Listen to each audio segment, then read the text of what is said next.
And so it's the vision of the ram and the goat. It's starts off in the third year of the reign of King Belshazzar. A vision appeared unto me, even unto me Daniel, which appeared unto me at the first. And this is Belshazzar is Nebuchadnezzar's grandson. So this is at the end of the reign of Babylon. This is right before the Persians will attack and kill Belshazzar and take over Babylon. It says, "And I saw in a vision, and it came to pass when I saw that I was at Sushan in the palace, which is in the province of Elam, and I saw in a vision and was by the river Ulai. Then I lifted up my eyes and saw, and behold, there stood before me, before the river, a ram which had two horns, and the two horns were high, but one was higher than the other, and the higher came up last." And this is a prophecy of the Media Persian Empire. Media and Persia were two different empires that kind of came together under Cyrus, and um, the Media Empire conquered Babylon, and then the Persian Empire conquered Lydia and Egypt, and then they came together and had a big world empire. So there were basically two horns, but the Persian Empire became greater, and that's why it's generally known as the Persian Empire instead of the Media Empire. Um, and so one horn got bigger than the other. So it's a prophecy of that empire. And and he saw the ram pushing westward and northward and southward, so that no beast might stand before him, neither was there any that could deliver out of his hand. But he did according to his will and became great. So the Persian Empire did um, per took over the known world pretty much at that time, and they even attacked. It's famously known in the book. The first history book in Western civilization is Herodotus, and it records the Persians crossing the Straits of Bosphorus in their bridge of boats and attacking Greece and being repelled at Thermopylae by the Spartans. So that's a famous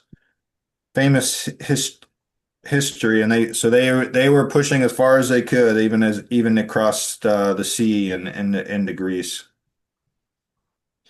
And it says, "And as I was considering, behold, and a he goat came from the west and on the face of the whole earth and touched not the ground, and the goat had a notable horn between his eyes." And so the Persian Empire lived to regret messing with Greece, and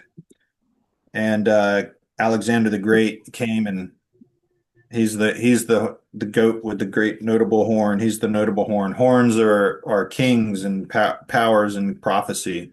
So he came and defeated the Persian Empire, and let's see, he took over the Israel, the land of Israel, in the Battle of Issus in 333 BC. But then the Battle of Arbela in 331, it's where he finally defeated the Media Persian Empire. So that's 331 BC when we see the goat with the notable horn taking out the goat, or the ram with two horns. So that's pretty established history right there. Not too much in that time period was better recorded than that history. It says, um, "And he came to the ram that had two horns, which I had seen standing before the river, and ran into him with fury of his power. And I saw him close to the ram, and he was moved with choler against him, and smote the ram, and broke his two horns, and there was no power in the ram to stand before him. And he cast him to the ground, and stamped upon him, and there was none that could deliver the ram out of his hand.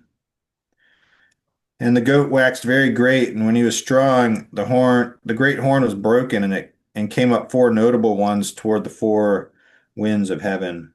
And this is interpreted as being the four generals of Alexander the Great who took over his empire. Alexander the Great died when he was only 33 years old and in kind of a drunken orgy and at the height of his power.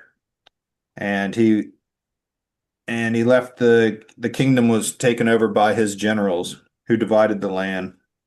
Um, they saw that it was much too great of a empire to rule as one king, so they divided it, and that was after the Battle of Ipsus in 301 BC. The generals divided the kingdom, and General Seleucus he got Syria, and he is known in prophecy as the king of the north. And Ptolemy, the general took over Israel and Egypt, and he's known as the king of the south. But Israel was later taken over by the king of the north, by the Seleucus. Um, then you had General Cassander. He took over Macedon, which is where Alexander the Great started off at. He was started off with the little kingdom of Macedonia, and Cassander took over Macedonia and Greece. And Lysimachus had basically most of what is now Turkey. And so they divided up the kingdom. Um, so that's the four horns. And it says, and one of them came forth a little horn, which waxed exceeding great toward the south and toward the east and toward the pleasant land. So the south would be Egypt, and the east would be and the pleasant land would be the land of Israel. And this is Antiochus Epiphanes, and Epiphanes means God manifest, like God with a little g. And his nickname was Antiochus Epimanes, which means the mad, like he was crazy. So he was a violent and cruel man. And he usurped the line of the Syrian kings in 175 BC. So that was I guess that was about 125 years after they divided the empire. So I think he was the eighth generation of the Seleucid kings. So he rose up, and he's the little horn, and he's a picture of the Antichrist. So now we get into a section that describes this Antiochus Epiphanes, but it's also sort of a dual interpretation of also looking into the future at the future Antichrist. It says, yea, he magnified himself even to the Prince of Hosts, and by him the daily sacrifice was taken away, and the place of his sanctuary was cast down. And a host was given him against the daily sacrifice by reason of transgression, and it cast down the truth to the ground, and it practiced and prospered. So what he did was he defiled the temple and took away the daily sacrifice from the temple.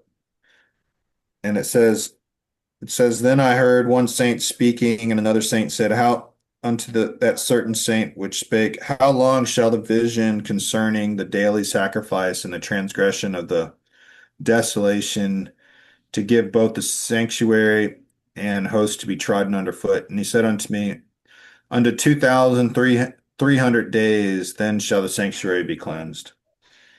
And that's a prophecy.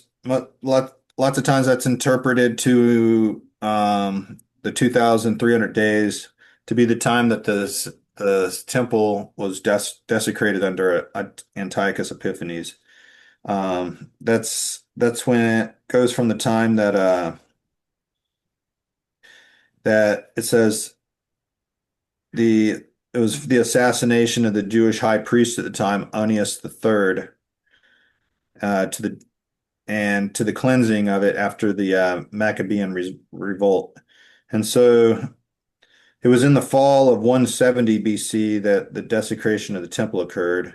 And then it was in the winter, December of 164 BC, the temple was restored. And that comes out to 2,300 days if you do the math. I, um, so that was a pretty specific prophecy of that desecration. And it says, so then it says, and it came to pass when even I, Daniel, had seen the vision and sought the meaning. Then behold, there stood before me the appearance of a man, and I heard a man's voice between the banks of the Uli. And so if you hear a voice between the banks, what does that tell you? It has to be out in the water, right? But that's what's between banks. And so, unless he's on a boat, there's only one person I know of that walked on water besides Peter, but that was with the help of Jesus. So this could be a um, kind of a vision of Christ in between the banks of the Uli, because he commands Gabriel, and Gabriel's a pretty high ranking. He's pretty much the highest ranking angel. He says, and he called Gabriel and says, "Make this man to understand the vision." And so he came near where I stood, and when he came, I was afraid and fell upon my face. But he said unto me, Understand, O man, for at the time of the end shall the vision be. And so that's it, it's kind of a little bit of a contradiction because it says it should be for the time of the end that the vision shall be, but a lot of this occurred um, many years ago, and it was in pretty recent history from Daniel's time. So it was all future for Daniel, but it had occurred shortly after the vision for most of it, but it says for the time of the end. So that's why this the description of Antiochus Epiphanes would also apply to the Antichrist because it's for the time of the end. It says, Now as he was speaking with me, I was in a deep sleep on my face toward the ground, but he touched me and set me upright. So um, I have heard a interpretation where during this deep sleep there might be a separate vision that was given that isn't described here, and maybe that is more of a vision of latter times because because it says later that you're supposed to seal it up, and he doesn't seal up this first part because he describes it in detail. So perhaps it says while he was speaking, it was in a deep sleep with his face on the ground. Perhaps while he was in a deep sleep, there was a vision of the end times, similar to what we see in the book of Revelation that was revealed to him, but he doesn't reveal it. It's uh, it's sealed. So then he get the next three verses. He just he gives the interpretation of the vision that he saw. It says, "And the ram which thou sawest having two horns are the kings of Media and Persia." So there's no guessing about what that is. It says, "And the rough he-goat is the king of Grecia, and the great horn that is between the eyes is the first king. Now that being broken, whereas four stood up for it, four kingdoms shall stand up out of the nation, but not in his power." And it's not in his power because he died. But and then it gets and in the latter time of the kingdom, and this perhaps is getting more into perhaps a second vision while he was in deep sleep, um, or just this is just expanding on of the little horn that he saw of Antiochus Epiphanes, but applying to the Antichrist who we see in Revelation. It says. And in the latter time of their kingdom, when the transgressors are come to the full, a king of fierce countenance and understanding dark sentences shall stand up. So he's going to be cruel and he's going to be have wisdom, but kind of a dark wisdom. And he's going to be powerful. And it says, and his power shall be mighty, but not by his own power. So he's going to be guided by Satan himself. And Satan's pretty powerful and wise, not as powerful and wise as God, but compared to human standards, he's pretty powerful and wise. And if he and he shall destroy wonderfully and shall prosper in practice. So he's going to have all the experience of Satan on his side to, and Satan usually uses his not his power and knowledge and wisdom to destroy, but in this case, for a short period of time, he's going to use it to try um, to build this Antichrist's kingdom. Probably going to be pretty economically prosperous um, because of his wisdom, and he might actually look pretty good for a few years because even to Christians, it might even look good because we'll see later that the persecution doesn't begin till after the second half of this rule. And so it says, and it says, and shall destroy the mighty and the holy people. So eventually he turns on the Christians and the Jews, and there's great persecution. It's we'll see later in different verses how that occurs after the abomination desolation.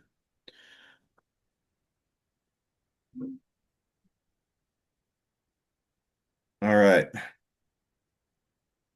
And through his policy also he shall cause craft to prosper in his hand, and he shall magnify himself in his heart, and by peace shall he destroy many. He also shall stand up against the prince of princes, but he shall be broken without hand. So he's going to prosper and he's going to be extremely arrogant and proud. And it's interesting the phrase, by peace shall he destroy many. So he's going to have some form of governance and that will bring peace to some, but it will destroy many in the process.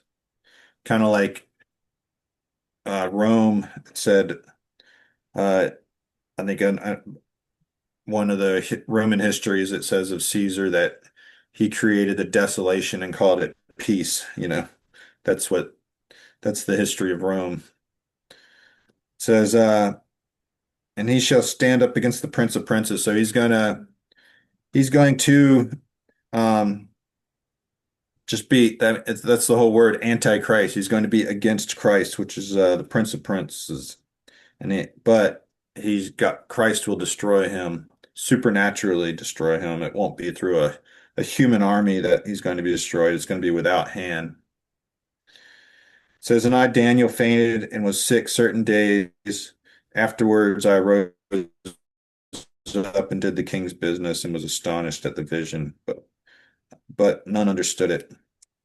So actually, I skipped verse 26. In verse 26, it says, and the vision of the evening and the morning, which was told, is true. Therefore, shut up the vision, for it shall be for many days. So it's saying that vision has to be shut up. So, so it seems like he saw more than what he wrote about here because he shut it up. If he wasn't supposed to talk about it, he wouldn't have written it in this chapter. So it seems like there's more that he saw that was sealed, and it says it will be for many days, which is in a distant future. And so one interpretation of that is the vision that John saw is maybe perhaps the same vision and that was sealed and was unsealed in the book of Revelation. So um, so that would solve like an apparent contradiction saying that it should be shut up, but then they write about it. So, and it says it's for the latter time, but most of this is about time that was in recent that was long ago. So there could be interpretation is could be there's two visions. One vision being what is described that he saw on the river, but then when he was in deep sleep in verse 19, or actually verse 18, that could be a separate vision. Um, so that's one interpretation that seems to make sense to me, but it's not a it's not the common interpretation. The common interpretation is that it's all about the Persian and Grecian empires and the so but since it does talk about latter times, we have to reconcile that in some way. Any questions about verse or chapter 8? This is where we're starting to get a good picture of the Antichrist, which plays a big role in the latter days.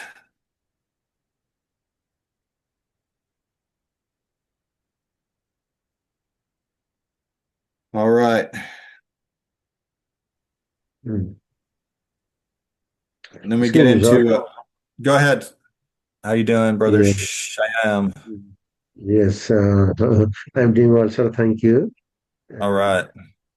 so what is the meaning of 23 hundred evening and mornings? What symbolizes it, sir? Is there any significant meanings, or if there is not, then it's okay.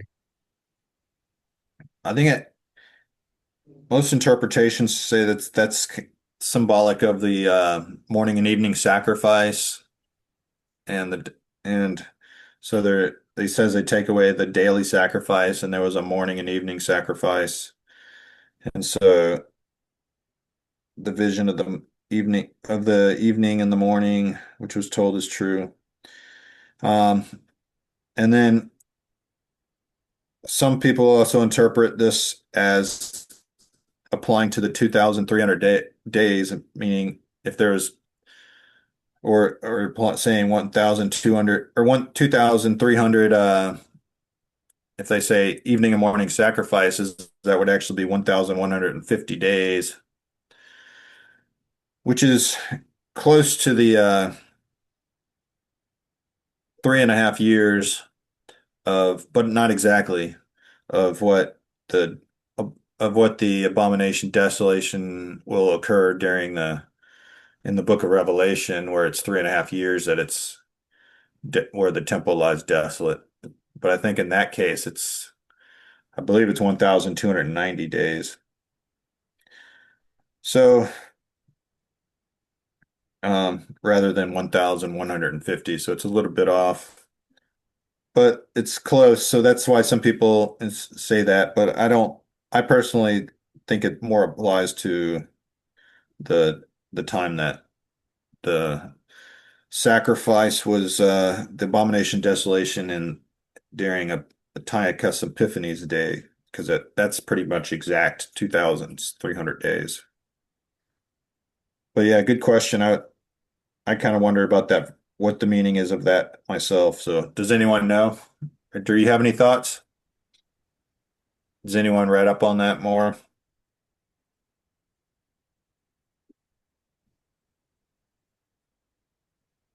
That's the best I know about that verse, the phrase evening and morning.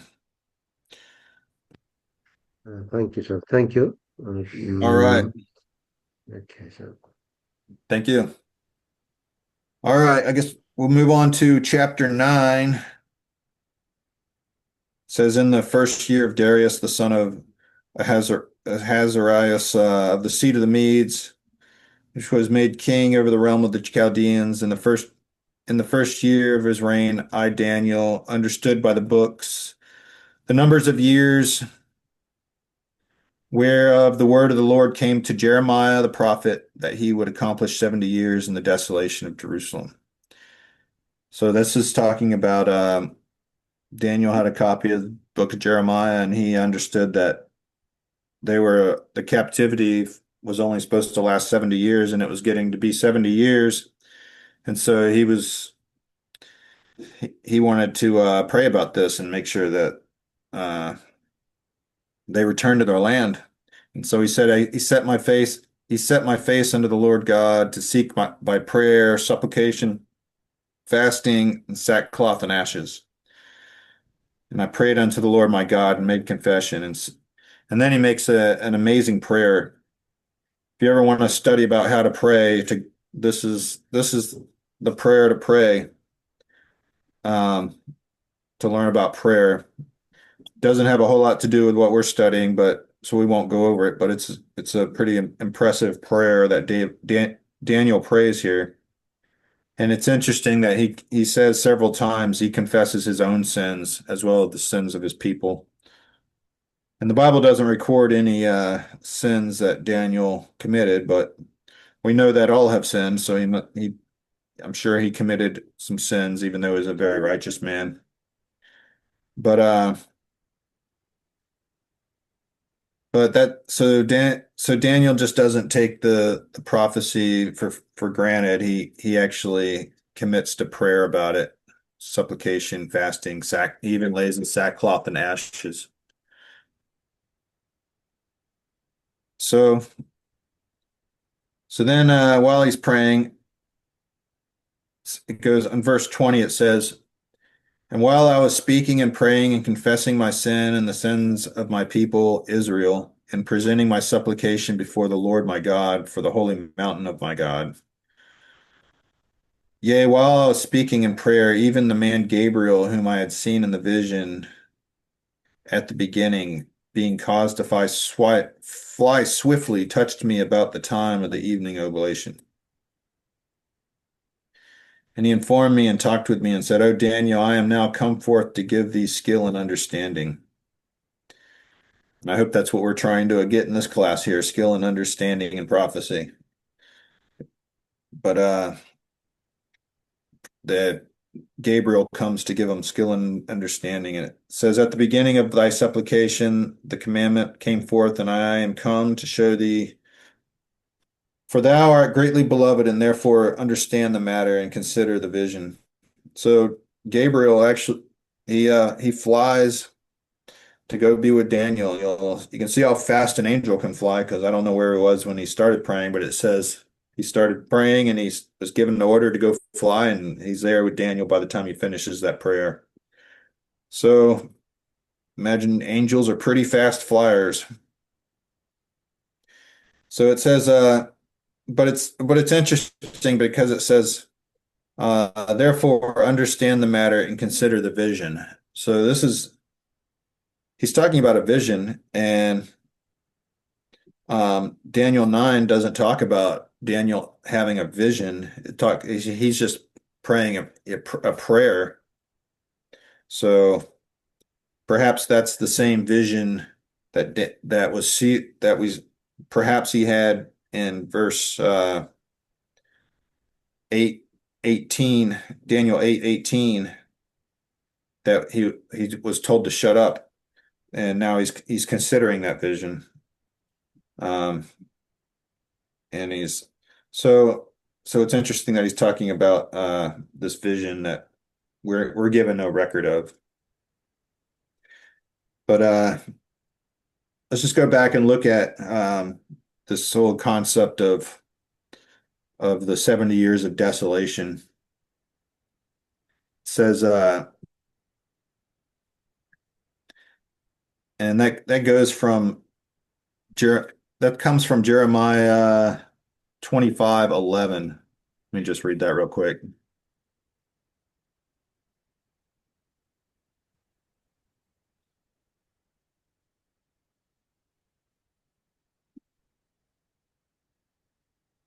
says Jeremiah 25:11, it says, "And this whole land shall be a desolation and astonishment, and these nations shall serve the king of Babylon 70 years."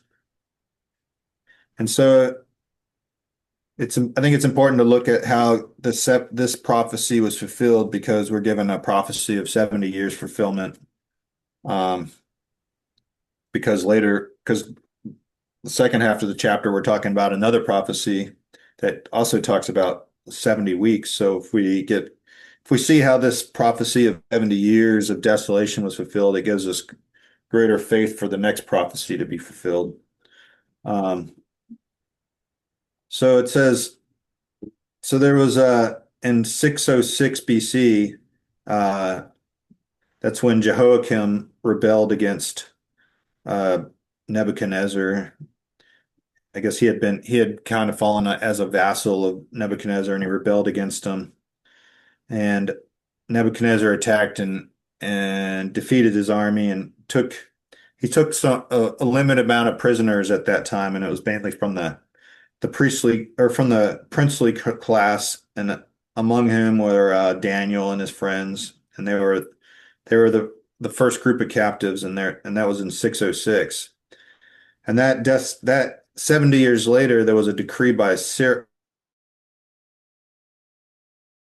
Cyrus, and that was in 536 BC, which allowed the return of the Jews. And we see that, I believe it's at the very last verses of Nehemiah and the very first verses of Ezra, you see a decree by Cyrus to return to the land. And so that ended the desolation. There was another group of captives that went and fought in Jehoiakim, who was the son of Jehoiakim, who was taken away. He was Jehoiakim was taken to Babylon, and his son Jehoiachin was put as ruler, and he also rebelled about 8 years later, and so Nebuchadnezzar had to come back, and they took an even larger group of captives back, and that probably included the prophet Ezekiel was in that group, and then and it, and that was and then there was a another rebellion under Zedekiah, who was, I think that was a brother of Jehoiakim, the uncle of Jehoiakim. And he rebelled again in 587. And this time Nebuchadnezzar wasn't going to have any more. So he just totally destroyed the city, uh, destroyed the temple at that time. And so that was in 536, or that was in 536 BC. Oh, no, I'm sorry. That was, yeah, 586, sir. yeah, yeah. It was 17. I know it was like about 17 years after the original captivity. So that was why when the Israel, and that also was a 70-year desolation. So when the Jews were originally sent back by Cyrus, it took them 17 years to rebuild the temple because there was a 17-year difference between when the temple was destroyed and the first captives left, and when the first captives returned, and when the temple was finally established. So there was kind of two different desolations there, one being the captivity and one being the desolation of the temple, but they were both fulfilled with 70 years. And so that was what Daniel was praying about, and it was fulfilled. And we see it fulfilled in Scripture. So now we get into the 70 weeks, which is another prophecy of 70. And so we'll go and it was and he was trying to make him understand a vision.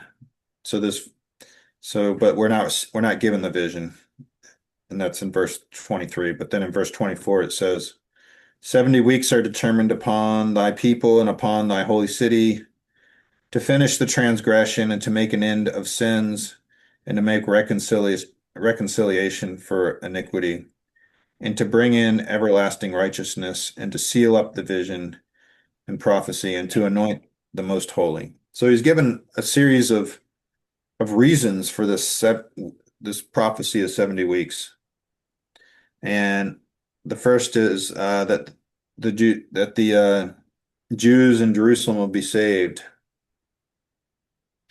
And that's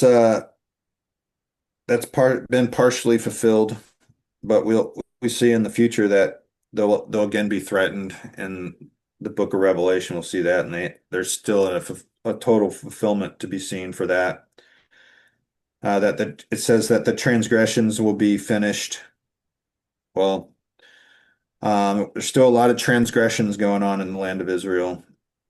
It says for the end of Israel's sins, Israel's still sinning a lot in Israel.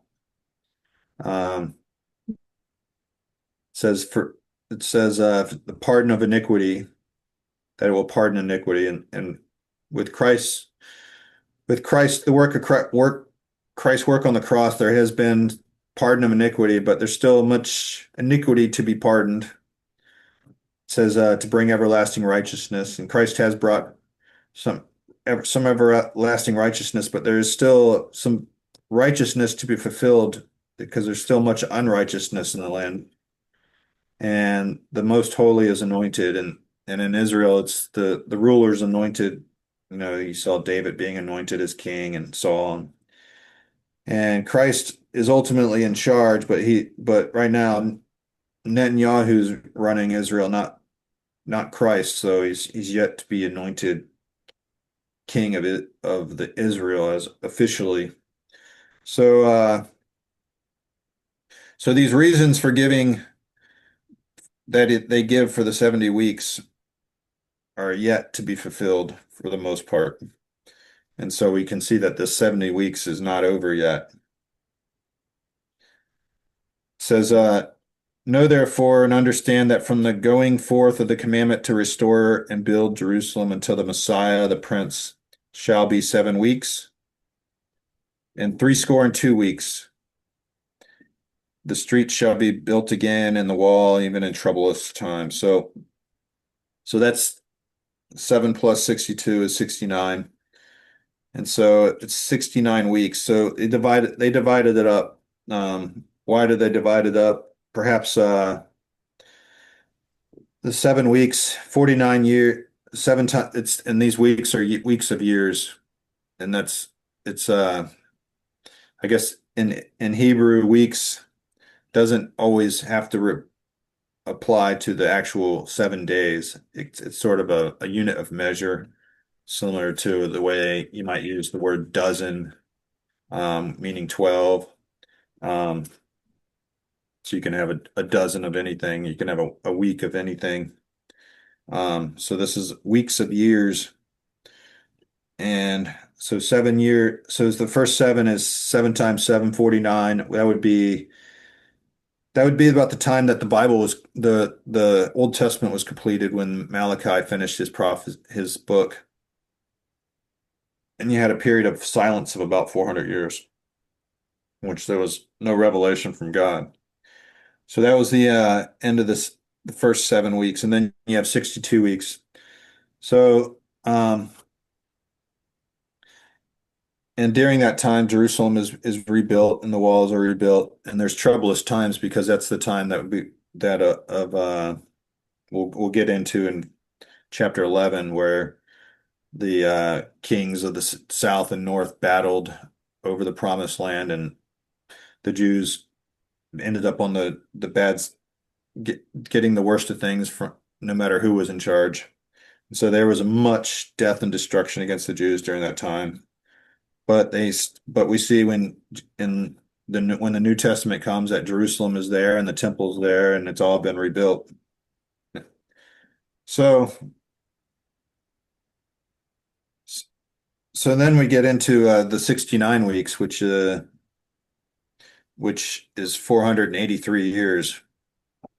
And there's a great book that I've read by Sir Robert Anderson called The Coming Prince, in which he used his analytical skills from being a detective in England back in the Victorian era, and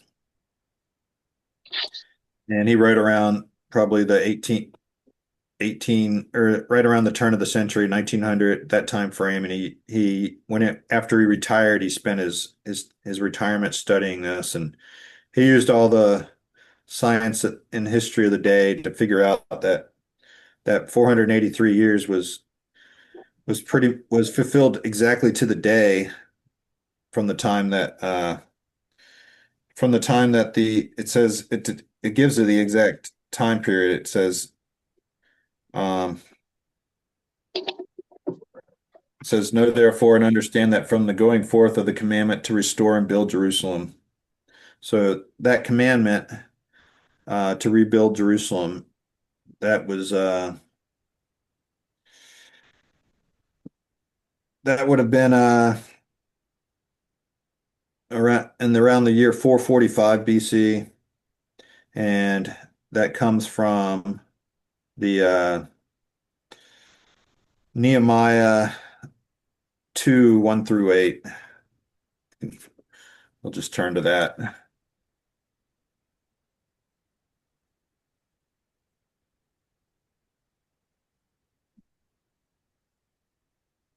Nehemiah 2, 1 through 8. It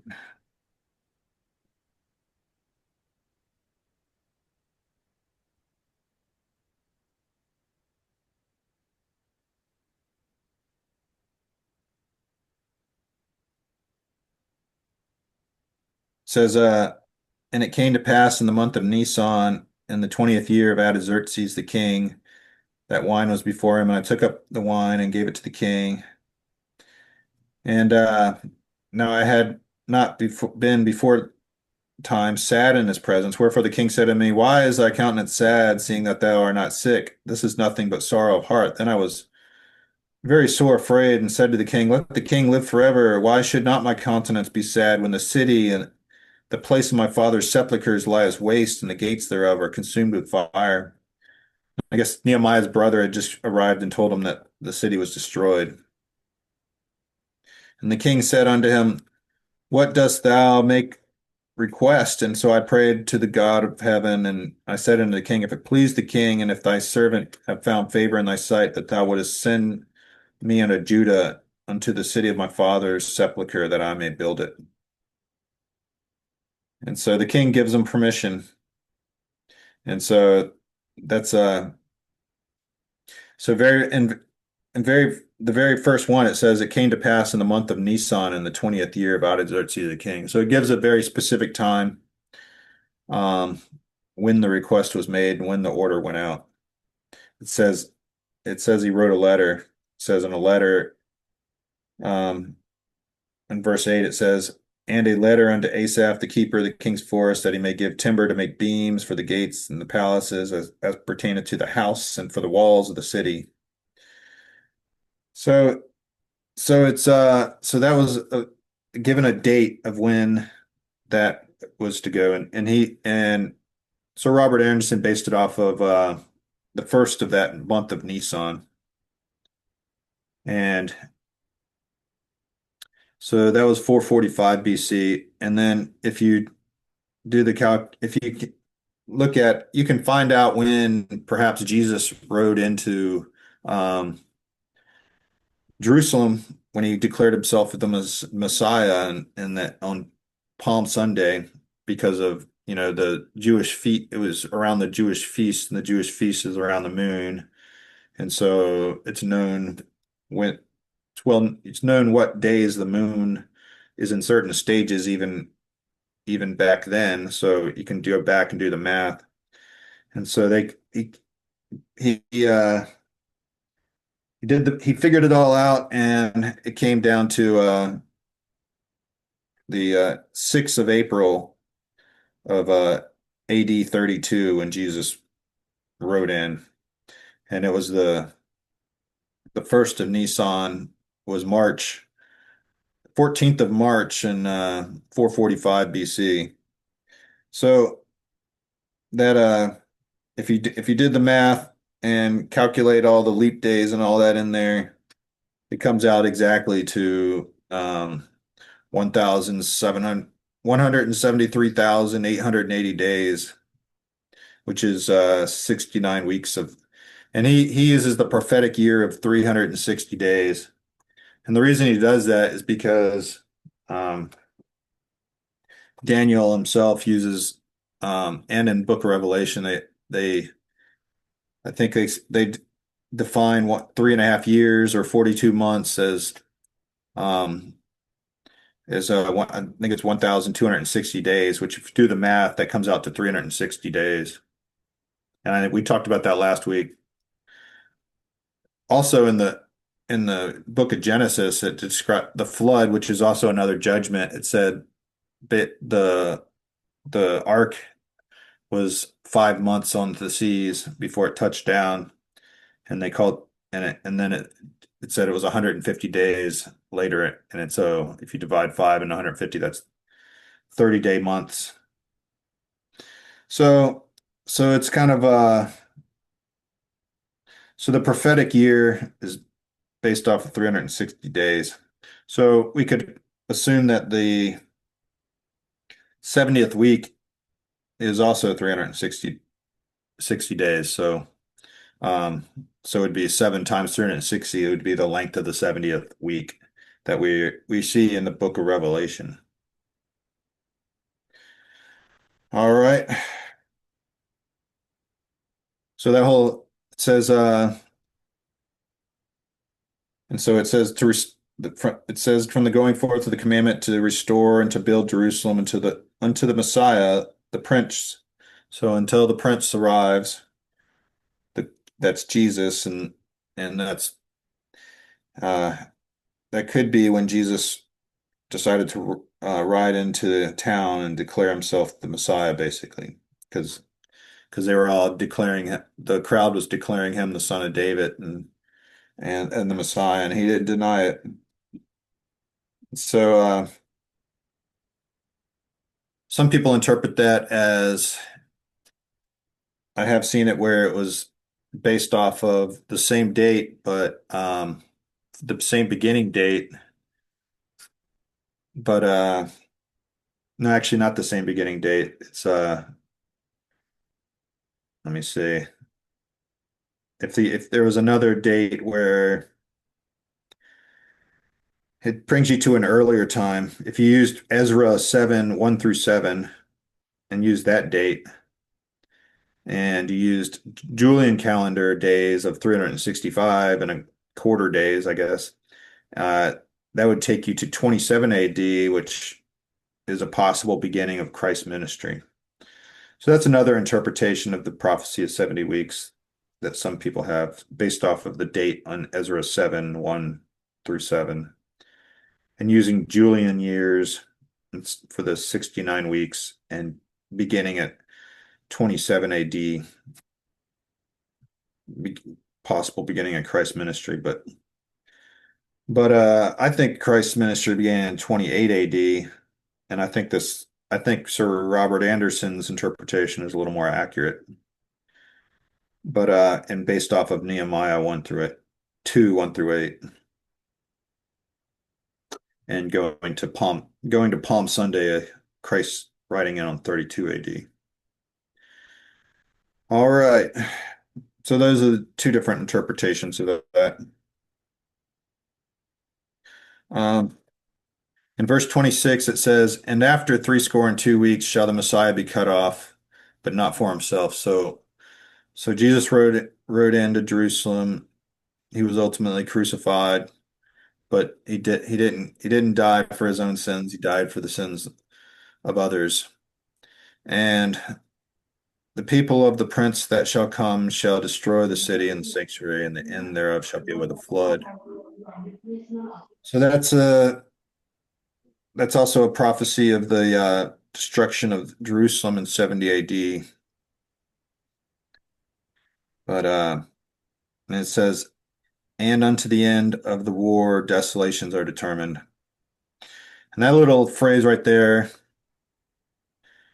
might just encompass the last 2,000 years of history. It says, until the end of the war, desolations are determined. So basically, you can sum up our last 2,000 years of history as desolations were determined.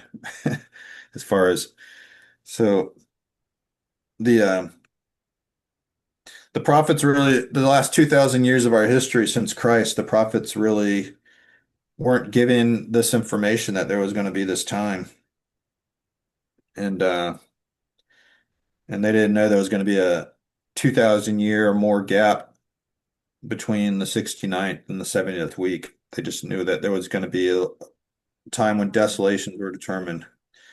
And so this is we can see that in if you look Hey, at oh, 77 kurang. you see that in Ephesians 3 77 ko kurang okay. Belama. 1 through 6, it says, For this cause, this is in Ephesians 3 1 through 6, it says, For this cause, I, Paul, prisoner of Jesus Christ, for you Gentiles, if ye have heard of the dispensation of grace of God, which is given me to you word, how that by revelation he made known unto me the mystery, as I wrote unto you, wrote for a few words, whereby ye read, and ye may understand my knowledge in the mystery of Christ, which in other ages was not made known unto men, as it is now revealed unto his holy apostles and prophets of the Spirit. So it seems like Paul might have been aware of this. He calls it the dispensation of the grace of God, and he says the prophets weren't made aware of it. Um, it says, but now it's made known unto them by the Spirit, and it says that the Gentiles should be fellow heirs of the same body and partakers of his promise in the Christ by the gospel. And also this time period, this 2,000 years, the age of the church. It says in 1 Peter 1 10 through 12, it says, of which salvation the prophets have inquired and searched diligently, who prophesied of the grace that should come unto you, searching what manner of time the Spirit of Christ which was in them did signify, when it was testified beforehand the sufferings of Christ and the glory that should follow. Under whom it was revealed that not unto themselves, but unto us they did minister these things, which are now reported unto you by them that have preached the gospel unto you with the Holy Ghost, sent down from heaven, which things the angels desired to look into. So these are the things that we're studying that even the angels desired to look into, but weren't even made known to them. And even Jesus admitted when he was on the earth that he didn't know the time of the end. We'll see that in when we get to Matthew 24. But so these things were hidden about this vast time frame of 2,000 years between the when the Messiah was cut off and then the beginning of the 70th week, which still hasn't begun. And it says, so it says, and unto the end of the war of they were back in Daniel 26, Daniel 9:26, it says, and unto the end of the war desolations are determined. And now we jump 2,000 years or more. And he says, and he shall confirm the covenant with many for 1 week. So now we're into the last week of the 70th week of prophecy. And in the midst of the week, he shall cause the sacrifice and the oblation to cease for the overspreading of the abomination, which he shall make it desolate even until the consummation. And it says, and that determined shall be poured upon the desolate. So he's reiterating what we just saw in Daniel 8 about the abomination desolation. And in that, it was mainly focused on Antiochus Epiphanes. But now this is definitely a future abomination and desolation. And and it says in the midst of the week, which is interpreted halfway, and we see that in greater detail in Revelation. But at the 3.5 year mark of the 7 week, that this abomination of desolation will occur. And it's basically a repeat of what we saw Antiochus Epiphanes do. It says, even until the consummation. So the consummation is when Christ finally comes. And I kind of like that word consummation, but I like it better than using the word rapture, but because it's used here. And and that's when Christ finally comes and brings judgment and makes everything right and brings his kingdom to earth. Daniel calls it until the consummation. So this is the prophecy of 70 weeks, which is so important to understanding further prophecy, and especially the book of Revelation. All right, any questions about um, chapter 9?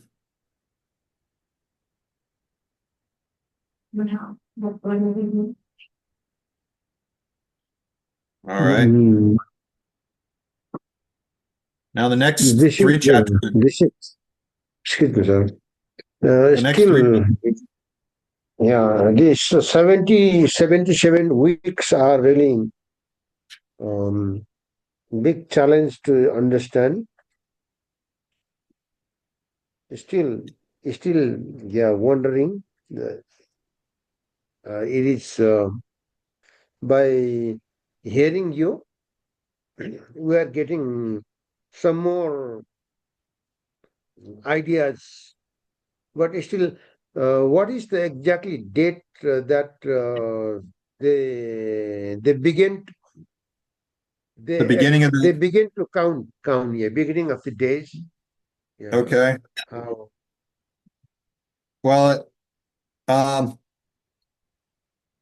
for my study, it's it was March 14th, 445 BC, and that was in the month of Nisan, the first of Nisan, which is the Jewish month, and that was from Nehemiah 2, 1 through 8, and then it goes according to my research, it's the 6th of April, AD 32, which is the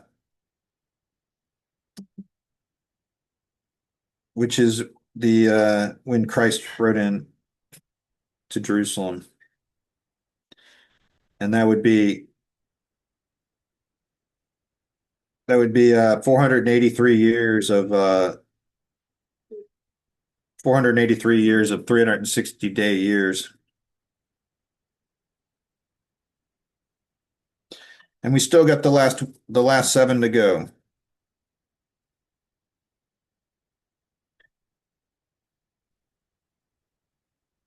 So yeah, it's pretty amazing prophecy.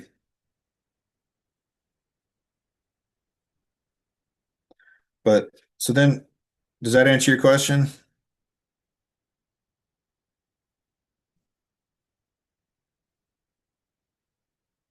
And I get that from the book The Coming Prince by Sir Robert Anderson, if you want to look it up.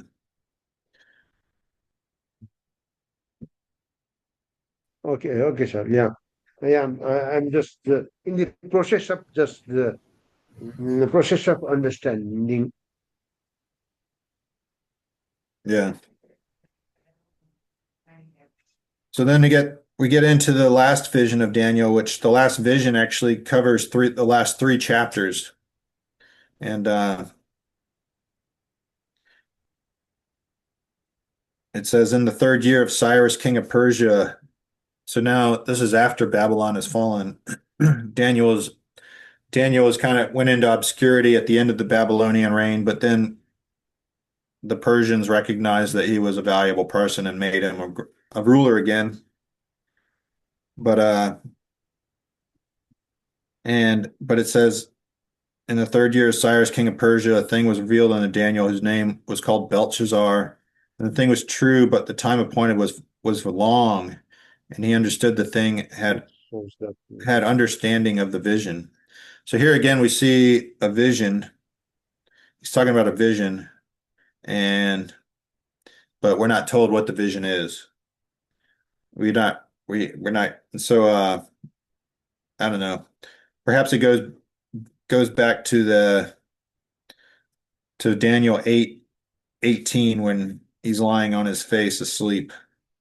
And there was because you see how he reacted in Daniel 8:27 it says he fainted and was sick certain days. So it was a pretty intense vision he saw that seemed to be more than just the ram and the goat vision that made him sick. So it was so intense it made him sick for a while. And they keep talking about this vision, which isn't explained.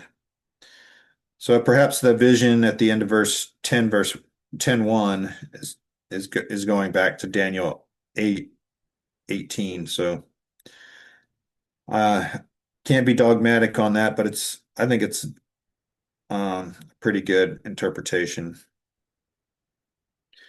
That says, in those days, I, Daniel, was mourning 3 full weeks, and I ate no pleasant bread, neither came flesh nor wine to my mouth, neither did I anoint myself at all, till 3 whole weeks were fulfilled. And it seems like he just decided to dedicate this 3 week period to just trying to figure out and pray about this vision that he had and he didn't understand. And it says, in the 24th day of the first month, as I was by the side of the great river, which is Hiddekel, which is the Tigris River in Iraq, it says, then I lifted up my eyes and looked, and behold, a certain man clothed in linen, whose loins were girded with fine gold of Uphaz. And it gives a description. His body was like beryl, and his face as the appearance of lightning, and his eyes as lamps of fire, and arms, and his feet were like color of polished brass, and his voice words like the voice of a multitude. And this is very similar to the description of Christ in Revelation 1:12 through 17. So it's likely that this is a description of Christ here appearing to Daniel. It says, I, Daniel, saw the vision, for the men that were with me saw not the vision, but a great quaking fell upon them, so they fled and hid themselves. And that's very similar to what Paul experienced on the road to Damascus when Paul saw Christ. Um, the people who were with him couldn't see him, but they had a great fear uh, and fell and fled. But so so the people with Daniel couldn't see Christ, but Daniel could. It says, therefore I was left alone and saw this great vision. And so he saw the vision. Um, So I guess he sees another vision before he says he dedicated himself to the prayer to understand the vision. Then he saw the vision again. So maybe it's the same vision. He's just seeing it again. It says, and there remained no strength in me, for my comeliness was turned into me corruption, and I retained no strength. Uh, he goes on to say, um, then an angel sent to comfort him and give him strength. Um, and it says that in verse 12 it says, then said he unto me, fear not, Daniel, for from the first day that thou didst set thine heart to understand and to chasten thyself before God. So he set himself to understand the vision, what he saw that he didn't understand, and which it says thy words were heard, and I am come for thy words. And it describes a battle between the Prince of Persia, and this is probably the angel Gabriel that came to him again. But see, it describes a battle between these archangels. So it's really kind of a vision of what spiritual warfare is like, and there's this big battle going on in the heavens that we don't know about, and that our prayers affect. So we learn a lot about angels and supernatural warfare from this chapter, but it's not our focus at this time. But it says in verse 14, it says, "And now I come to make thee understand what shall befall thy people in the latter days, for the vision is for many days." So this gives the a lot of information about this vision. It says it's it's befalls thy people. So thy people, Daniel's people were the Jews. So this vision is primarily the primary audience is the Jews, and it says it's for the latter days, which is generally interpreted the last days, probably the 70th week. And it says, and the vision is yet for many days. And it's saying this is going to be many days from now. And when he had spoken the words unto me, I set my face to the ground and I became dumb. And I beheld one like the similitude of the sons of men touched my lips. And then I opened my mouth and spake and said unto him that stood before me, O my Lord, by the vision my sorrows are turned upon me, and I have retained no strength. So this whole vision is very overwhelming to him, just like it what the vision that he saw in chapter 8 was. So it goes on, and basically saying it shows more of that about the spiritual warfare. He says he has to go back and fight the Prince of Persia. So the Prince of Persia is this angel, which obviously is on the wrong side of on Satan's side. And so and it's likely that these angels are still in control, and that's why we see such problems out of Iran. Perhaps the Prince of Persia is still pulling strings over there in Persia and Iran.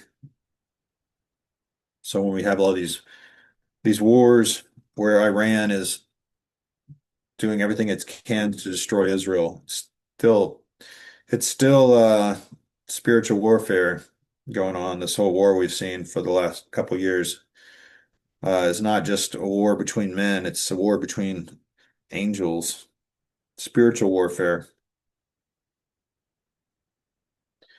And that's why I think it's so dangerous to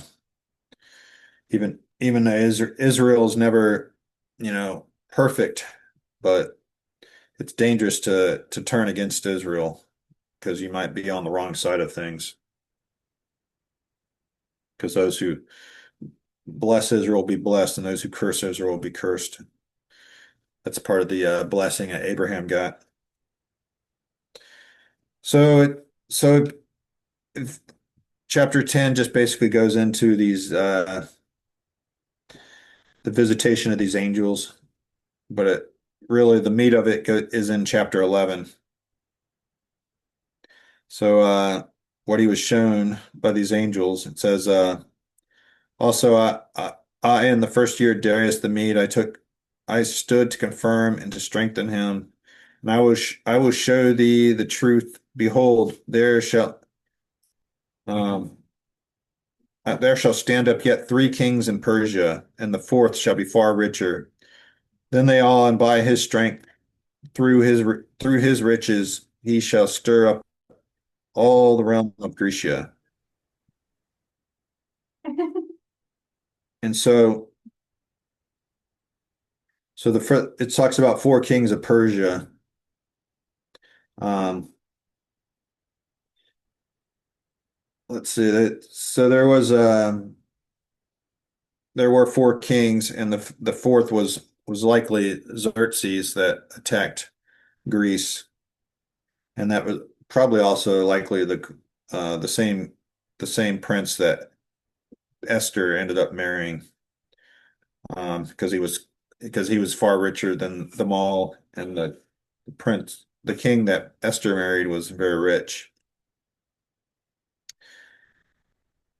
And it basically reiterates what we saw in Daniel 8 with the ram and the goat in this, where it talks about the king, that last king being destroyed and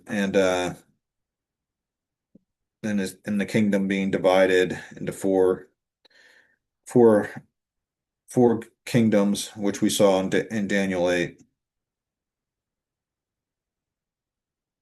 And then and then it goes into a very detailed uh for 20 from verses 5 through 20, very detailed, basically 140 years of the Syrian wars. And this is such detail, and it's actually proven by recorded history that most scholars who don't believe in miracles or don't believe in prophecy uh, refuse to give Daniel a date, to say that Daniel was the author of Daniel, and they give the date much later than the book of Daniel was actually written by Daniel, because Daniel obviously says he wrote this in these chapters. But they can't, those who don't believe in miracles, don't believe in God really, interpret, have to say that this happened after the Maccabean period, because this history is so detailed. So, um,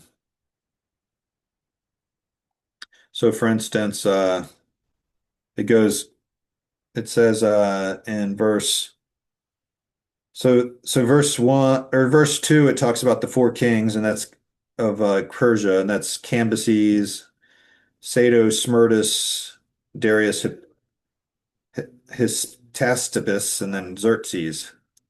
And then in verse 3, it talks about a mighty king standing up, do according as will, and that's Alexander the Great. And then verse 4, it talks about how Alexander the Great died and his generals took over. And then in verse 5, it goes into, and the king of the south shall be strong, and one of his princes, and he shall be strong above all and have dominion, and his dominion shall be great. So that's the Ptolemies of Egypt. And then says in the year, and in the end of in verse 6 talks about it really gets into some detailed history, and where the history records, it's interpreted as uh, Ptolemy Philadelphus of Egypt gave his daughter to Bernice in marriage to Antiochus Theos of Syria. Like we talked about how in the you had the Seleucid and the Ptolemy kingdoms, and uh, and so but the Antiochus was already married to Laodice, who he divorced, and then 2 years later, Ptolemy Philetus died, so Antiochus divorced Bernice and her son and took his first wife Laodice back, and she was mad about that and poisoned Antiochus Theus and ordered the death of Bernice and her son. So this is all very in-depth history, but it describes it to the T in this verse 6, and and this is why the liberal theologians can't stomach the fact that this prophecy was so detailed. But we know that Daniel did write this, and it was a prophecy. And because it's so detailed and occurred to the letter, we can trust the the second half of it just as much.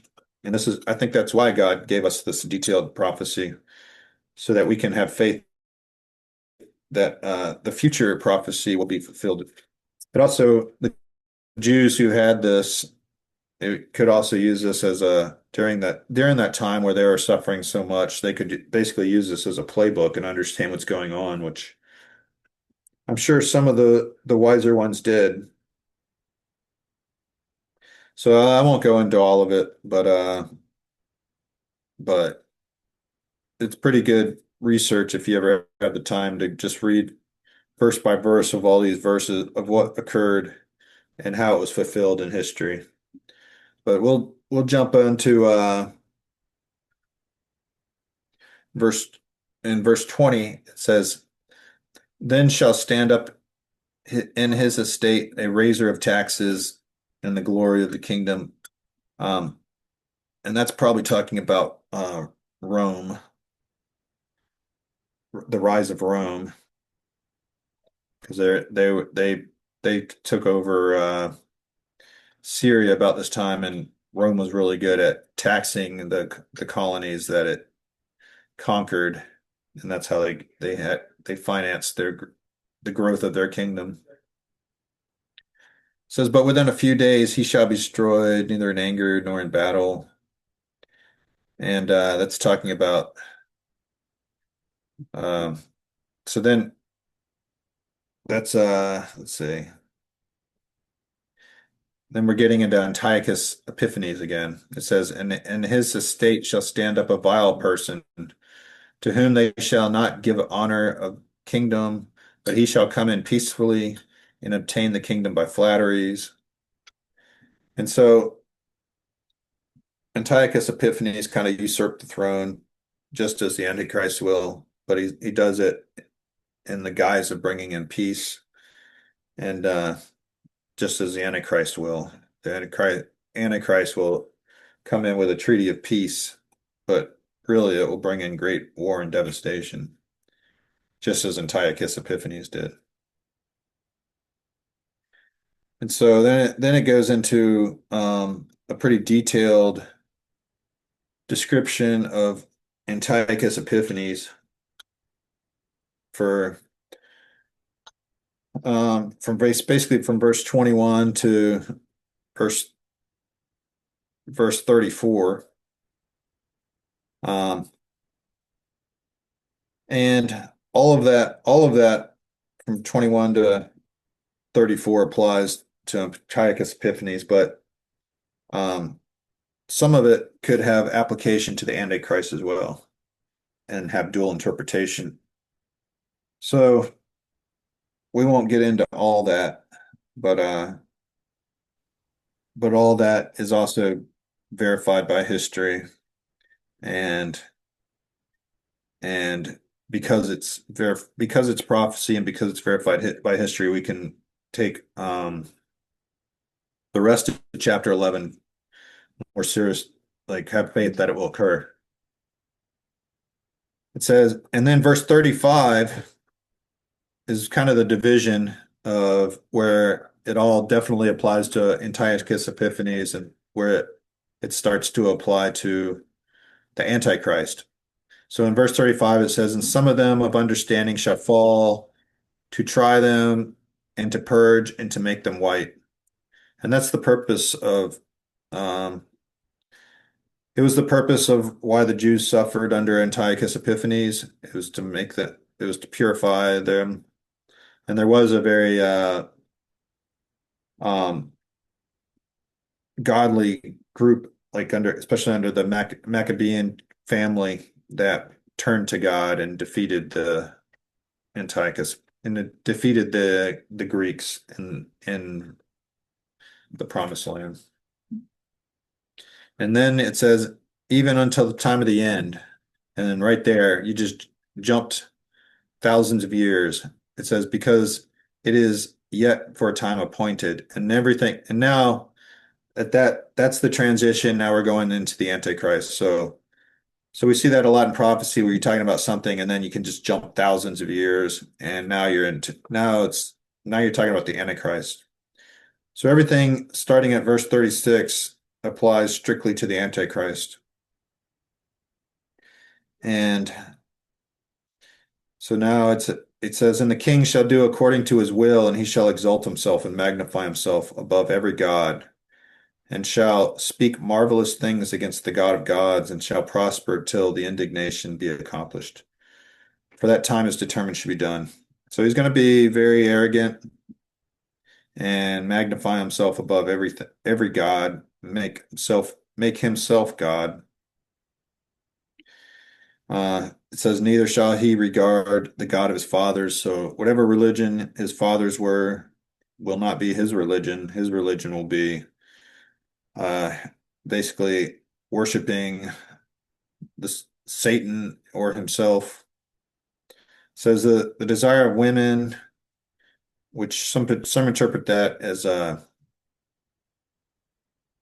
the desire of woman being Christ, because all the young women before Christ w wanted to be the mother of the Messiah. So, so it says he's not going to have regard for the Messiah, so that's why he's the Antichrist. It says, nor regard any God, for he shall magnify himself above all. But in his estate shall he honor the God of forces, and a God whom his fathers knew not shall he honor with gold, silver, and with precious stones and pleasant things. So that's so he's going to have a God that no is going to be different than any God before him. It's going to be the God of forces. Um, Kind of a popular interpretation I've heard recently is with this whole creation of AI. There is a move within the technological world to create an an AI of all the source of all knowledge, so that then anybody can go to that source for information and understanding and knowledge. There's even people who want to put this in charge of government because they think that a computer that has the source of all knowledge, which is supposedly not biased, do better at making decisions than human beings would be. So this could be a form of this God no other that nobody else has worshipped in the past. It could be there's even talk of creating a new religion that combines all religions. So we're seeing these things fulfilled in our day, and this could be what is described here. But so it goes on, it says, thus shall he do, in verse 39, it says, thus shall he do in the most strongholds with a strange God, and whom he shall acknowledge and increase with glory, and he shall cause them to rule over many, and shall divide the land for gain. So whatever sense of property rights we have right now, whatever kingdom he rules over, he's going to redistribute the land for his own profit, and he's not going to honor past laws or traditions. It says, and at the time of the end shall the king of the south push against him, and the king of the north shall come up against him with a whirlwind, with chariots and with horsemen and with many ships, and he shall enter in the countries and shall overflow and overpass. So this is most likely during the first 3.5 years of the tribute of the last week of Daniel,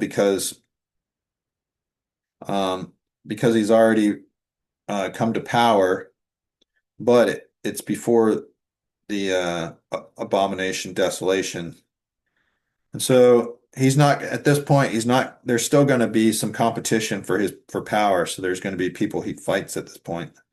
And um, but he's going to win this battle. And just like Antiochus Epiphanes conquered, he was the king of Syria and he conquered Egypt. Just the same way, the Antichrist, wherever he's from, he's going to fight a battle and he's going to end up conquering Egypt as well.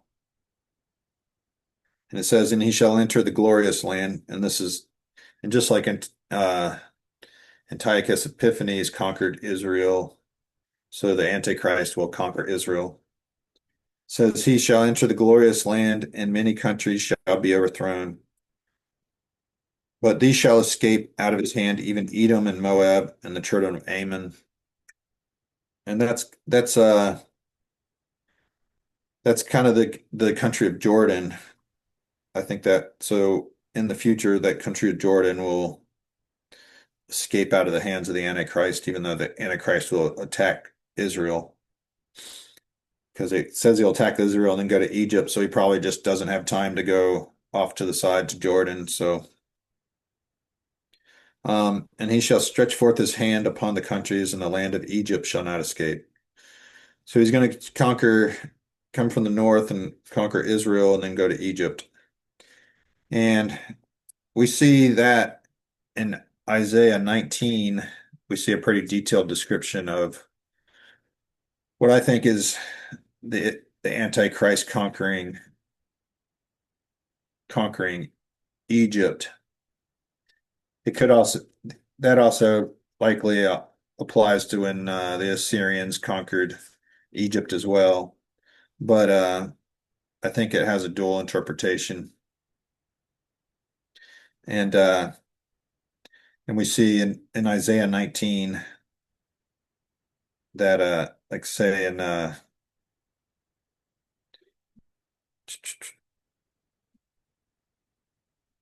Isaiah 19, basically the entire chapter talks about it, but for instance, in verse 16 it says, in that day, in Isaiah 19:16 it says, in that day shall Egypt be like a woman, and it shall be afraid and fear because of the shaking of the hand of the Lord of hosts, which he shaketh over it. And the land of Judah shall be in terror upon Egypt, and every one that maketh mention thereof shall be afraid in him because of the counsel of the Lord of hosts, which has determined against it.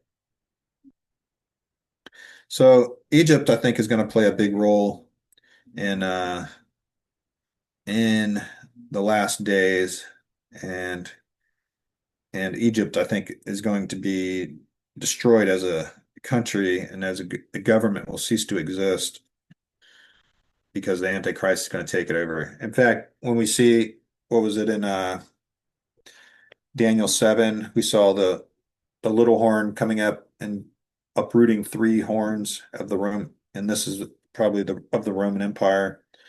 I think Egypt will be one of those horns that will be uprooted, and this is probably a description of that because Egypt was part of the old Roman Empire. Um, and then let's go back to Daniel 11, verse 43. It says, but he shall have power over the treasures of gold and silver, and over all the precious things of Egypt, and the Libyans and the Ethiopians shall be at his steps. So, and in this day, we're seeing our financial systems becoming more controlled, and people are talking about, especially this whole Bitcoin, where you can't hide transactions, and governments are talking about using that instead of currency. So if the Antichrist had control over something like that, you would basically have complete control over finances because that's so you can see everything, that all transactions can't cover anything up, and you can basically manipulate currency to make yourself rich. So that's probably part of the power of over the it says in verse 33, it says he shall have power over the treasures of gold and silver, and over the precious things of Egypt, and the Libyans and the Ethiopians shall be at his steps. It says, but tidings out of the east and out of the north shall trouble him, and therefore he shall go forth with great fury to destroy utterly, to make away many. So there's something going on in Israel, I think, because that's um, troubling him, and he's going to go back and be very angry about it. And this is the point where he will probably desecrate the temple. It says, and he shall plant the tabernacles of his palace between the seas and the glorious mountain, and he shall come to his end, and none shall help him. So that's the end of verse. Eventually, the Antichrist will be destroyed, and Revelation goes into much more detail than this short verse of 45, because it's basically the what will trouble him will probably be whatever leads to the Battle of Armageddon, and that's how things are wrapped up for the Antichrist, is the Battle of Armageddon. And then in verse 12, it goes in basically telling how disturbed that Daniel is by all what he's seen. And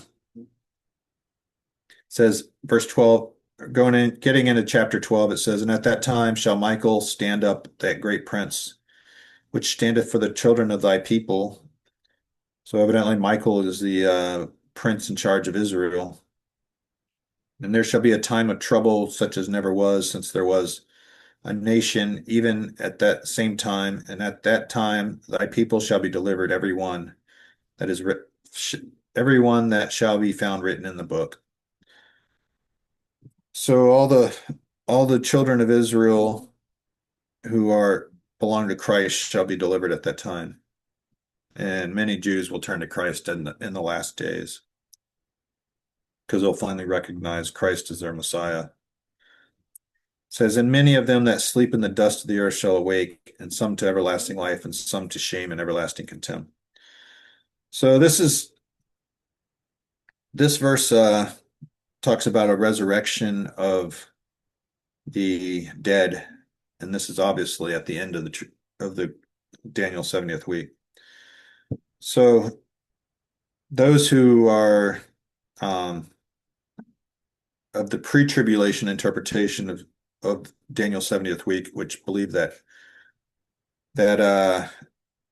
Christ that the rapture occurs before all this happens in the last week. So before the rise of the Antichrist, the rapture the rapture occurs, which is the stimulus for the rise of the Antichrist and all the times of they believe that these because Jesus is very um, clear that the dead rise before the living saints.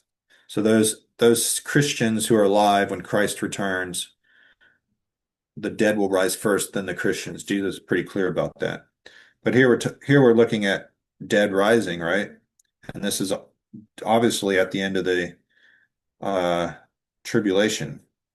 So those who believe in the pre-tribulation rapture interpret this verse to mean that these dead are Old Testament saints, you know, like like King David would definitely be one, Abraham, Isaac, but those who died um, before Christ, before the salvation, who didn't receive salvation as Christians after the crucifixion. So, um, so that's one possible interpretation. The other interpretation would be that the Christians do go through the tribulation, and the dead in Christ rise first at the end of the tribulation, and then those who are still alive will rise. So that would be a post-tribulation interpretation. So that verse right there is pretty critical to the interpretation of when the rapture will occur, which is the main argument or the main discussion of this whole eschatology. It says, and they that be wise shall shine as the brightness of the firmament, and they that turn many to righteousness as the stars forever and ever. All right, so this is describing the new kingdom, and we're seeing that everything's being restored and righteousness is returned to the earth. It says, but thou, Daniel, shut up the words and seal the book, even to the time of the end. Many shall run to and fro, and knowledge shall be increased. So not everything has been revealed to us because it's saying shut up and seal the book. So there's several interpretations of that. So one is that what Daniel has seen that he's sealed up is what is in the book of Revelation, and that's why there's a seal on the book that we see unsealed in Revelation. Um, Perhaps it's just that God just doesn't just seals up the knowledge so that people read these words and just don't understand them. And then the whole running, many shall run to and fro, and knowledge shall be increased. And so some people see this as an interpretation of what we're seeing right now, where transportation has greatly increased in the past. Um, just the amount that people are able to travel now, just in the last, 70 years, is so much more than occurred in the previous thousands and thousands of years. So I'm my occupation is as a pilot, and sometimes I think about that when I'm doing my daily work. I think what I just did today, if I flew 4 or 5 legs and I went all over the country, I was like, if my great great grandfather decided to travel that distance, it would have taken him probably 2 years, and then I just did it in one day. Um, so that it is kind of amazing how much transportation has increased and knowledge. It's unbelievable how much knowledge, even in the last, even since AI came out, it makes knowledge so much more accessible. Even like just when the internet came out, and this you all knowledge was pretty accessible on the internet if you knew where to look for it. The source of all knowledge basically was on the internet, but you had to be pretty good at finding it. Now, AI does all the work for you, and you just say any question you think, it just gives you the answer. And so knowledge is increasing now. So another sign that we might be in these last days, and it's just becoming exponentially greater every day, every day and every year. But perhaps this knowledge is also knowledge of prophecy. So um, perhaps in these last days that God is opening, because if we are the ones who will see these days, it would be much more important for us to know about these words and the prophecies, and perhaps the Spirit is speaking more to people because um, even in the previous generation,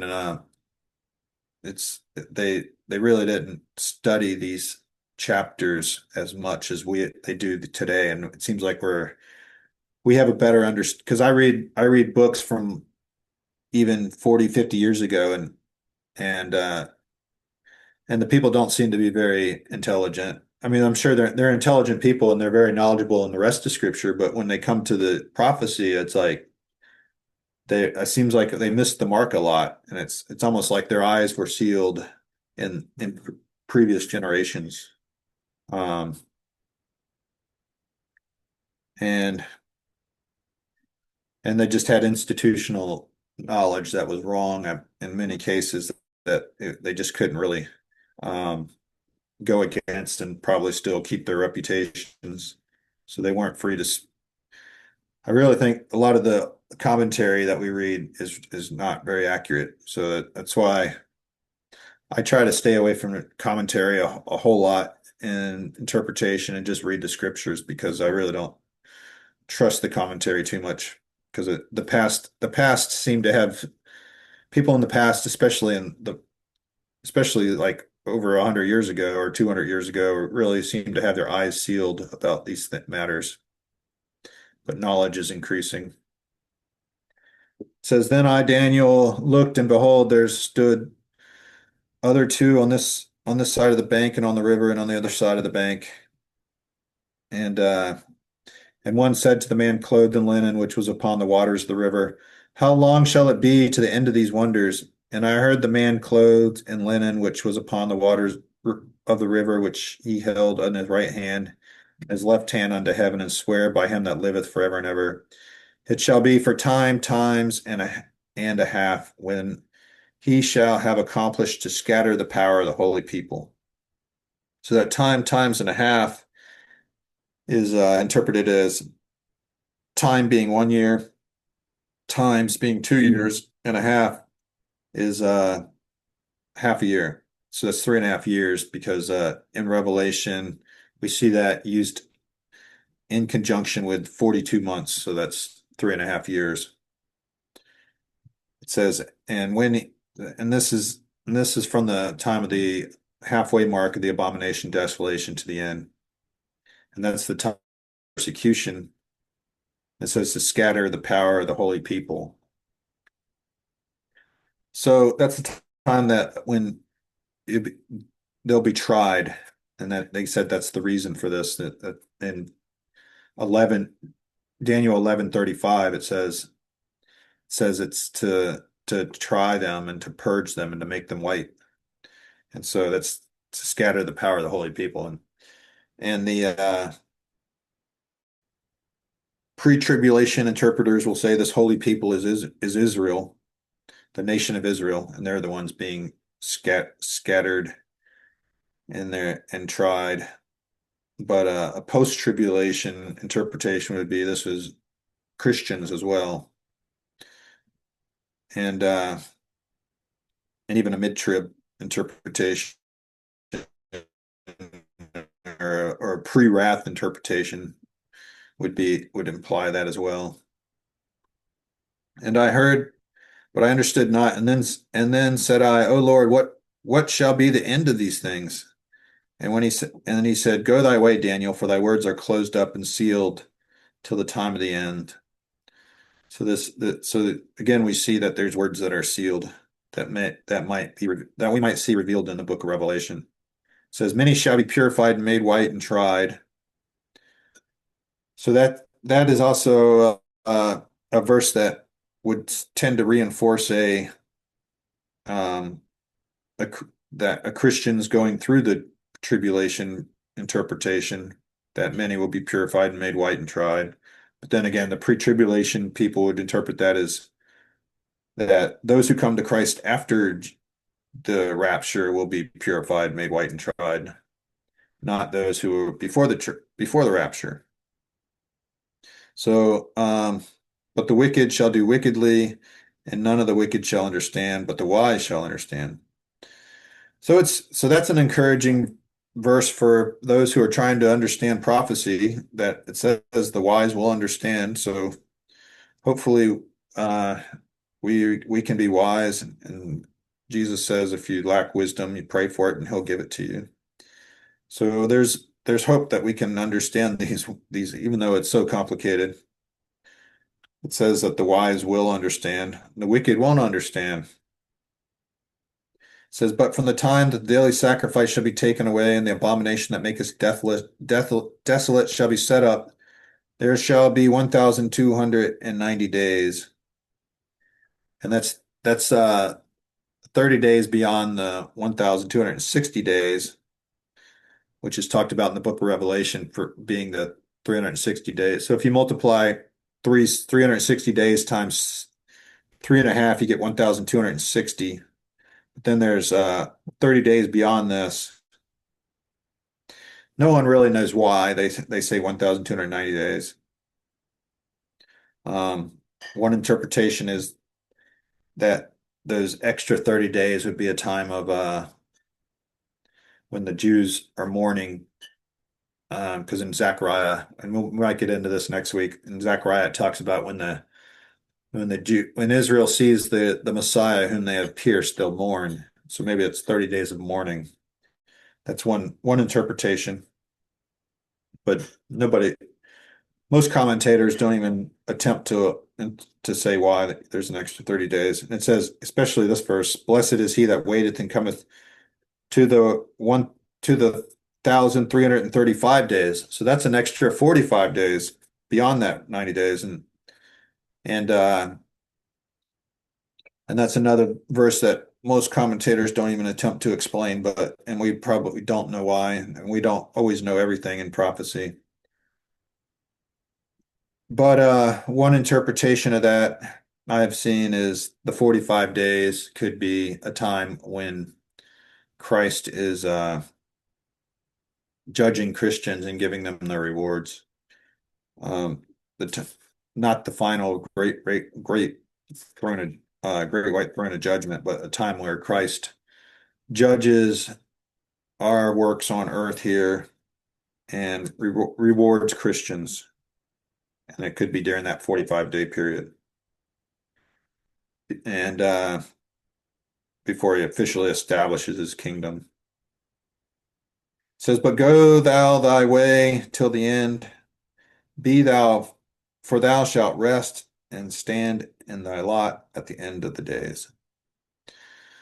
So that's a pretty amazing prophecy there, that last vision of Daniel.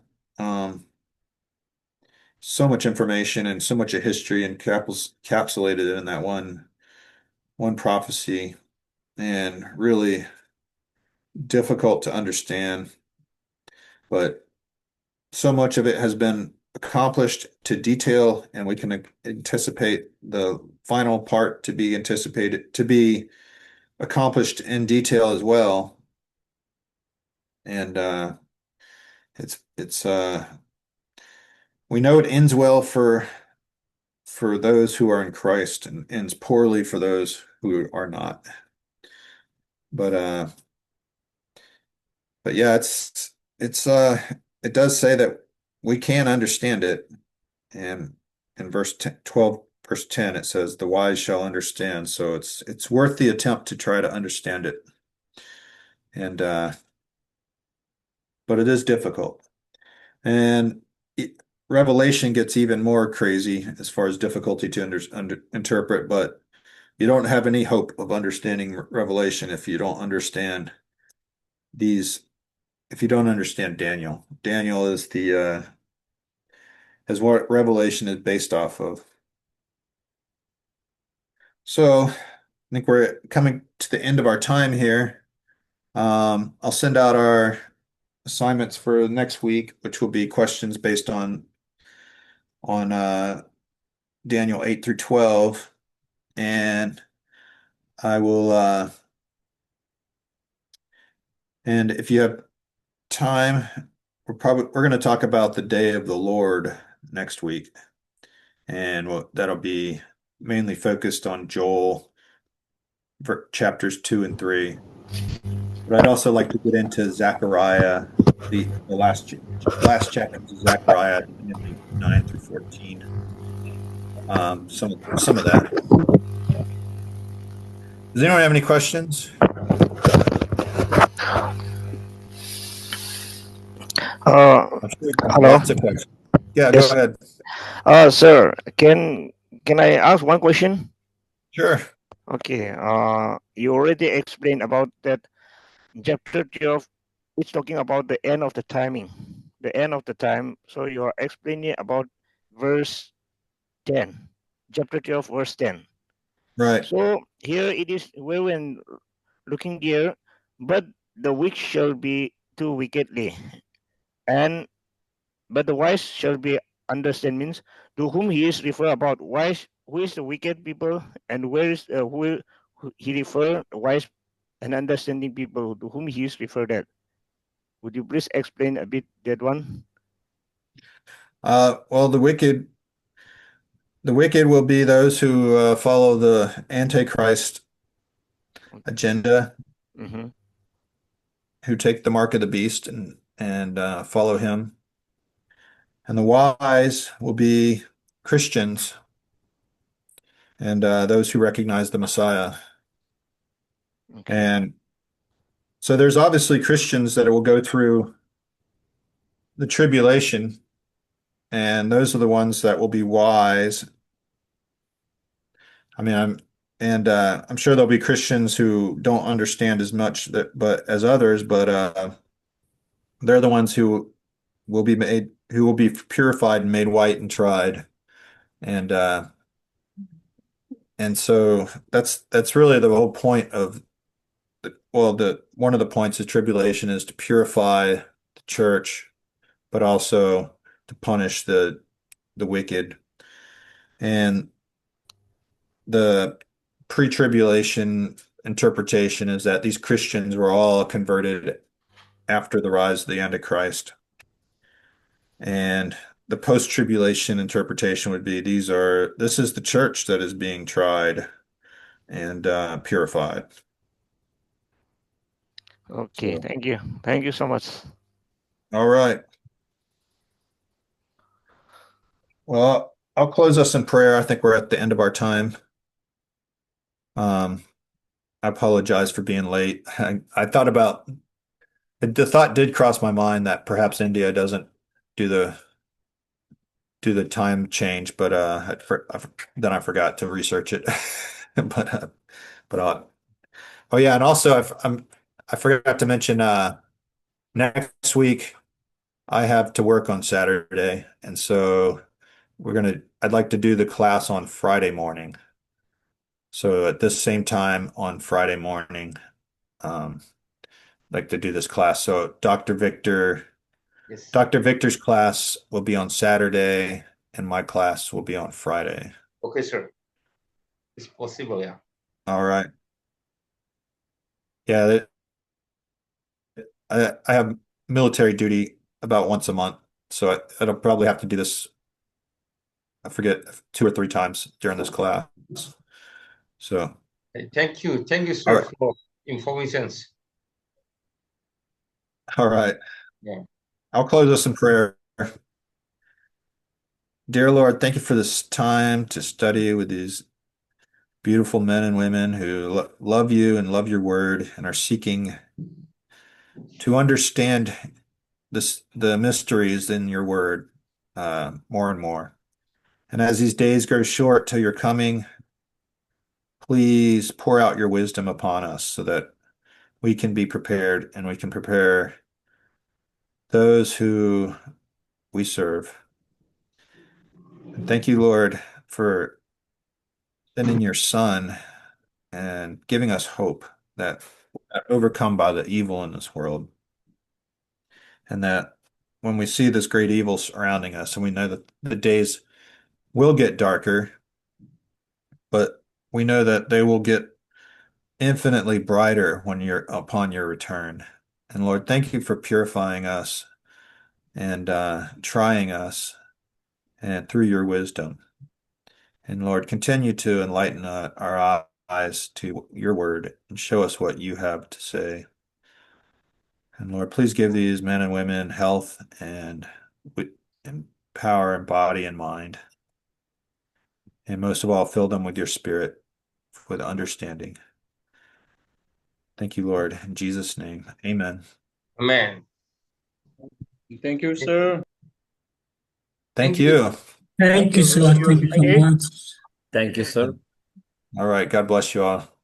Thank you, you very sir. much. Thank you, sir. Thank And you. thank you, Mr. Mark. See you all the participants Nice Friday. to see you.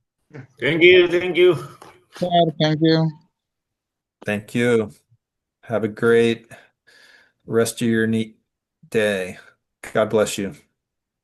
Okay, Thank you, sir. sir. Have To a you, sir. nice day. Good night. Good night. Everyone. Email Pak.